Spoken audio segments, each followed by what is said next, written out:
வணக்கம் மக்களே, நான் உங்க சித்தேஸ்வர். பிரம்மம் அப்படின்னா என்ன? அது எதுவுமே இல்லாத ஒரு தன்மை. அதுக்கு எல்லாமே தெரியும்.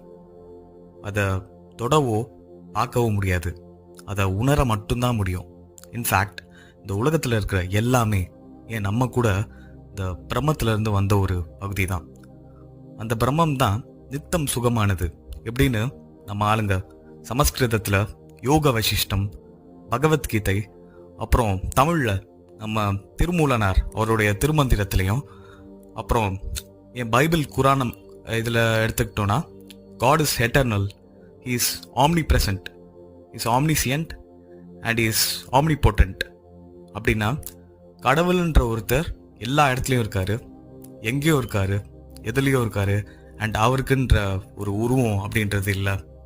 இதையே தான் சொல்லியிருக்காங்க. டிக்டோ இதே இன்சிடென்ட் தான் நம்ம ஜேர்னி ஆஃப் சோல்ஸ்லேருந்து பார்க்க போகிறோம். ஒரு புது ஆன்மா எப்படி இந்த உலகத்துக்கு வந்து பிறப்பெடுக்குது அப்படின்றத இது ஒரு 3 வீடியோஸாக போடுறேன். உண்மையாகவே கூஸ் பம்ப்ஸ் தான் சொல்லி ஆகணும். ஸோ சப்ஸ்கிரைப் பண்ணாதவங்க சப்ஸ்கிரைப் பண்ணிக்கோங்க. அந்த பெல் ஐக்கானை தட்டி விட்டுருங்க. அப்போ தான் நான் போடுற கண்டென்ட்டை யூடியூப் உங்களுக்கு கொண்டு வந்து சேர்க்கும். நம்ம ஆளுங்க உண்மையாகவே செம்ம கிரேட் தான். ஆனால் நம்ம தான் இந்த இவங்களெல்லாம் சும்மான்னு சொல்லிட்டு வெள்ளைக்காரன் சொல்கிறத தான் நம்பிட்டு இருக்கோம். அது ஏன்னா இவங்க சொன்னதை சொன்னபடி அப்படியே சொல்லாமல் கொஞ்சம் மறைமுகமாக சொல்லியிருப்பாங்க.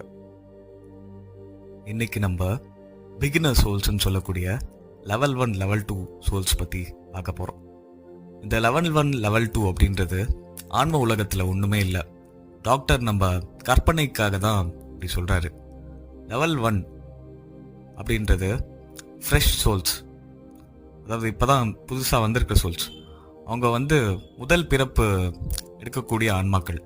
அதுக்கு இந்த உலகத்தை பற்றி எதுவுமே பெருசாக தெரியாது. ஏதோ ஒரு கற்பனையில் தான் வருமா. ஆனால் இந்த உலகத்தில் நடக்கிற விஷயங்கள் இதெல்லாம் பார்க்க பார்க்க இதனால் அவங்க எண்ணங்கள் மாற திருப்பி திருப்பி இந்த ரொட்டேஷன் ஆஃப் லைஃப்ன்றது இருந்துக்கிட்டே இருக்கும். ஸோ இந்த லெவல் 2 சோல்ஸ் பார்த்தோன்னா பூமியில் பல ஆயிரம் வருஷமாக பிறப்பெடுத்துக்கிட்டே இருக்குமா. இந்த உலகத்தில் இருக்கிற பந்தம் அதை விட்டு போயிருக்காதான். இவங்க 2 பேருமே ரொம்ப அடிமட்ட லெவலில் இருப்பாங்களாம். எல்லாத்துக்குமே கீழே அந்த மனநிலைன்றதில் எந்த ஒரு மாற்றமே பெருசாக இருக்கவே இருக்காதான். ஸோ இப்படிப்பட்ட ஆன்மாக்கள் தான் இவங்க. நம்ம டாக்டர் என்ன சொல்கிறாருன்னா, என்கிட்ட வர பேஷண்ட்ஸ் எல்லாமே நான் ஒரு முதிர்ந்த ஆன்மாங்க,